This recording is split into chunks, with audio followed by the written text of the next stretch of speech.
ദുരന്ത നിവാരണ പ്രവർത്തനങ്ങളിൽ രക്ഷാപ്രവർത്തകർ നേരിടുന്ന വെല്ലുവിളികൾ ചർച്ച ചെയ്ത അന്താരാഷ്ട്ര ദുരന്ത ലഘൂകരണ ദിനാചരണം മലപ്പുറത്ത് നടന്നു. മലപ്പുറം കളക്ടറേറ്റിൽ നടന്ന പരിപാടി ജില്ലാ കളക്ടർ VR വിനോദ് ഉദ്ഘാടനം ചെയ്തു. ഇതോടൊപ്പം NDRF പോലെയുള്ള സംവിധാനങ്ങൾ വരുമ്പോൾ അവർക്ക് എവിടെ എന്ത് ചെയ്യാം എന്നുള്ളത് പ്രാദേശികമായിട്ട് ഒരെണ്ണം കൊടുക്കേണ്ടി വരും. ചിലപ്പോൾ വെള്ളം വന്നോ ഒരു സ്ഥലമൊക്കെ അങ്ങ് വെള്ളത്തിൽ മുങ്ങിപ്പോകുമ്പോൾ എവിടെയാണ് വലിയ കെട്ടിടങ്ങൾ, വെള്ളത്തിൻ്റെ അടിയിൽ കെട്ടിടങ്ങളുണ്ടാവാം, മതിൽക്കെട്ടുകളുണ്ടാവാം, ചില സ്ഥലത്ത് ബോട്ട് കൊണ്ടുപോകാൻ പറ്റില്ല, എന്താണ് അവിടുത്തെ ചുറ്റുപാട്, അത് പ്രാദേശികമായിട്ടുള്ള ഒരാൾക്ക് മാത്രമേ അത് പറഞ്ഞു കൊടുക്കാൻ പറ്റൂ. അപ്പോൾ നമുക്ക് ഈ ദുരന്തം പ്രതിരോധിക്കുന്നതിന് വളരെ വലിയ സംവിധാനങ്ങളെല്ലാം ഉണ്ടെങ്കിൽ പോലും പ്രാദേശികമായിട്ടുള്ള ഹെൽപ്പും സഹായവും ഒഴിച്ചുകൂടാൻ പറ്റാത്തത്. അതുകൊണ്ടാണ് ഈ വോളണ്ടറി വർക്ക് വളരെ പ്രധാനപ്പെട്ടതാകുന്നത്.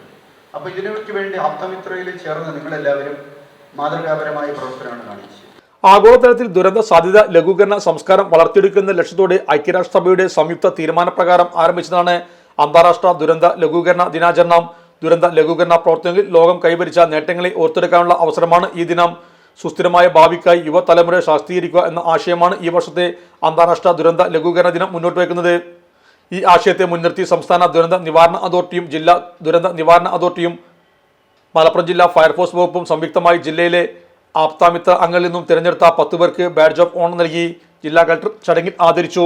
രാജ്യം പലതരത്തിലുള്ള ദുരന്തങ്ങൾ നേരിടുന്ന സാഹചര്യത്തിൽ ദുരന്ത നിവാരണ പ്രവർത്തനങ്ങൾക്ക് ഒരു പുതിയ മാനം കണ്ടെത്തുക എന്ന ലക്ഷ്യത്തോടു കൂടിയാണ് ആപ്താമിത്ര പദ്ധതി കേന്ദ്ര സർക്കാരിന്റെ സഹായത്തോടു കൂടി നടപ്പിലാക്കിയത്. എല്ലാ ജില്ലകളിൽ നിന്നും സന്നദ്ധ പ്രവർത്തകരെ കണ്ടെത്തി വിവിധ പരിശീലനം നൽകി ദുരന്ത നിവാരണ പ്രവർത്തനങ്ങൾ ഫലപ്രദമായി നടപ്പിലാക്കുക എന്നതാണ് ഈ പദ്ധതിയുടെ ലക്ഷ്യം. മലപ്പുറം ജില്ലയിലെ 500ഓളം വരുന്ന ആപ്താമിത്ര അംഗങ്ങളിൽ 101 പേർ ട്രൈബൽ വോളണ്ടിയേഴ്സാണ്. ചടങ്ങിൽ ADM Muhammad Rafeeq, deputy collector NN Anwar Sadath, Malappuram fire station officer Abdul Salim, Perinthalmanna station officer Baburaj, Aapda Mitra coordinator Muhammad Ali, hazard analyst Aditya എന്നിവരും സംബന്ധിച്ചു. Sahara golden diamonds, Kottappadi, Malappuram. Phone 9744 912 916.